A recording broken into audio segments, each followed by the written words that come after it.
Are you giving your all, but just not seeing the career advancement that you're craving? Working harder isn't the answer, and it's not enough. You need a proven formula to guide your efforts. And today, I'm going to share with you my secret weapon, the breakthrough formula that will do just that. Welcome to Daring Breakthroughs, the podcast obsessed with helping professionals at all levels, just like you, build unstoppable confidence, gain crystal clarity, and create powerful networking connections to give you a competitive edge. We share practical strategies and inspiring stories from daring people who have achieved remarkable breakthroughs. I know that if you can see it, you can be it, because I navigated my own career from Walmart to Wall Street. And my friend, you can too. I'm your host and author of Break Up, Break In, Break Through, Jen Landis. So, without further ado, let's hop into what is the breakthrough formula.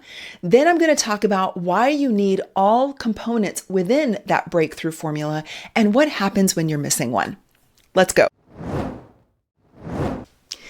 The breakthrough formula is really simple.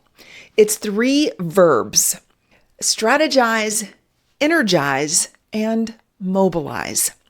The formula came about in a really interesting way.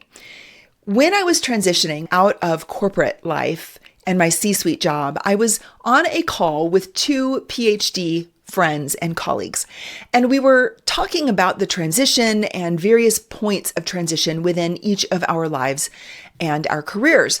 And one of them, who's super sneaky, asked me a question that seemed innocuous, but was really very difficult for me to answer. And she said, "Jen, what are your 3 verbs? The 3 verbs that really capture your approach to your profession, the way you practice human resources and leadership development. What are those 3 words?" And I rattled off something in the moment. And as soon as it came out of my mouth, I knew it was wrong, because she gave me the look. You know, the look.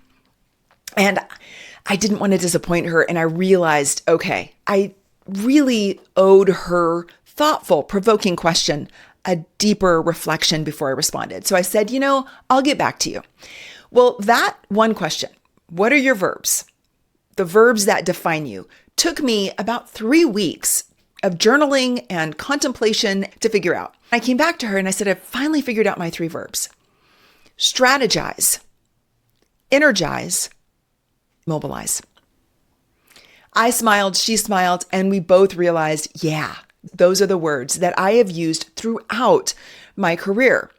As I started working on my book, I came back to those words. I just kept coming back, and I started thinking about how had those words shown up time after time after time in my career. And I realized that this mental construct is something I use when I make all of my professional decisions, whether I'm in a board meeting or I'm coaching someone one-on-one, or I'm trying to figure out what's not quite going right in my own work. I always come back to strategize, energize, mobilize. So let me dig a little deeper. When I talk about strategize, you can also think of this as the way you plan, the way you develop strategies for the plan that you're going to implement, but it's really a data collection period where you are pulling data together and you are asking yourself deeper questions, and you're really seeking to understand the work that you have ahead of you. And it often means that you're going to do external research, you may do environmental scanning, you may have conversations with people that are smarter than you, which I love to do, right? So it's this data collection period. The second step is energize. So once you've collected your data and you've got a good sense of the direction in which you need to head, you need to fuel yourself for that journey that you're about to go on.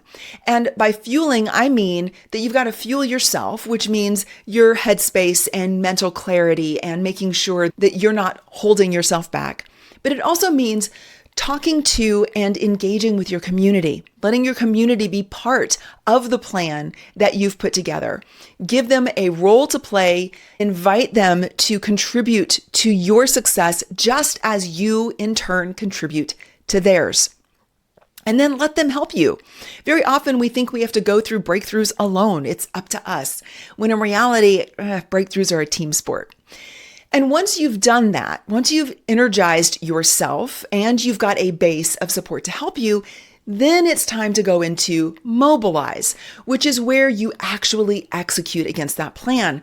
That's where your breakthrough becomes really visible, because that's where you get your quick wins, where you are able to accomplish things that other people aren't, because you spent time strategizing and energizing, and you carry all of that momentum with you into the mobilizing section.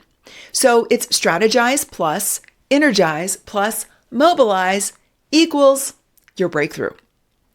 Now, it's really important that you have all three of these. I've explained it a little, but let me tell you what happens when you don't. So let's go to point number 2, why you need all three. Have you ever been in a situation where you were around people or you were that person? And I can tell you in all of the examples I'm going to give you, I have been the person that I'm talking about. Have you ever been around someone who was a brilliant planner, but they just couldn't seem to get that plan into execution mode? Or they are a wonderful cheerleader and man, they are great at community. These are the people that end up creating those t-shirts that we all have a drawer full of, but they never actually materialize any benefit. And then you've got the person who is such a hard charger, get it done person that they will execute even when the plan isn't sound, even when there's not support for the plan, but that's what they know how to do. I call these all one-hit wonders. Now, to me, these are extreme examples. And again, I think most of us have been one of these people at some point in our career. Often when we're under stress and we retreat back to whatever it is that we're the best at and we're most comfortable with. But the other thing that happens really more frequently is when someone is two of these three things. I call those marginal successes. So when you are in a situation where you are a marginal success, this is where most people end up getting frustrated. As I said at the beginning, working hard isn't enough. And what we tend to do is we work really hard in two of the three S.E.M. areas. So let me give you an example. I have 3 fictional characters in my book, Shawn, Emily, and Magda. Shawn has Energize and Mobilize, but he lacks Strategize. And the way that plays out is that he is the best number 2 leader in the department. He can energize the team. He knows people's names, their babies' names, their pets' names, their hobbies on the weekend, and he genuinely cares about every single one. The team will do anything for Shawn. He can take that momentum, push it into execution mode. The team will execute, and they will execute well, and they will get it done. Where Shawn struggles is in having the vision, the strategy, and the planning ability to see what needs to happen next. And so because of that, he's not given the opportunities he wants to lead the entire team because he doesn't have the ability to direct the team before he energizes them and moves them into action.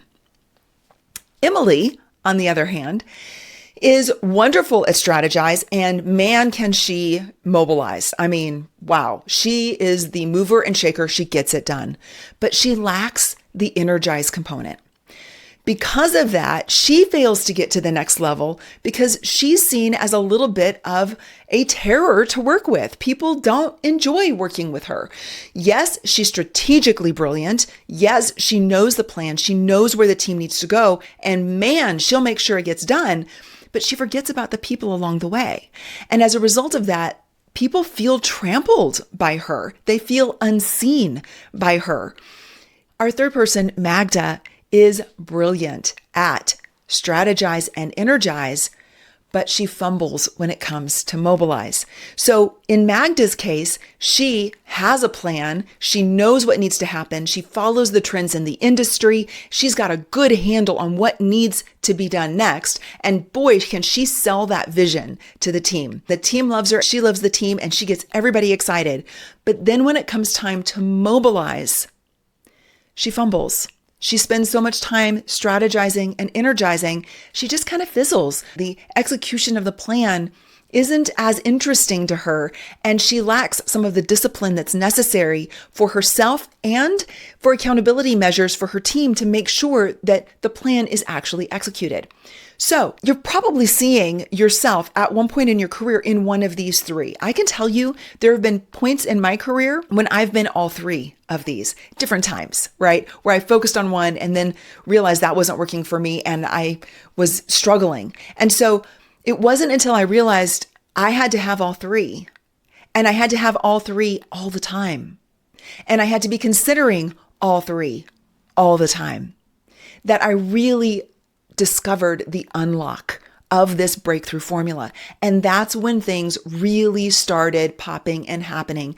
And that's when I gained a reputation as someone who could not only strategize and be that strategic thought leader, but I could also share the vision with the team and get the team excited about it and energized and willing to buy in to that vision, as well as mobilize and execute.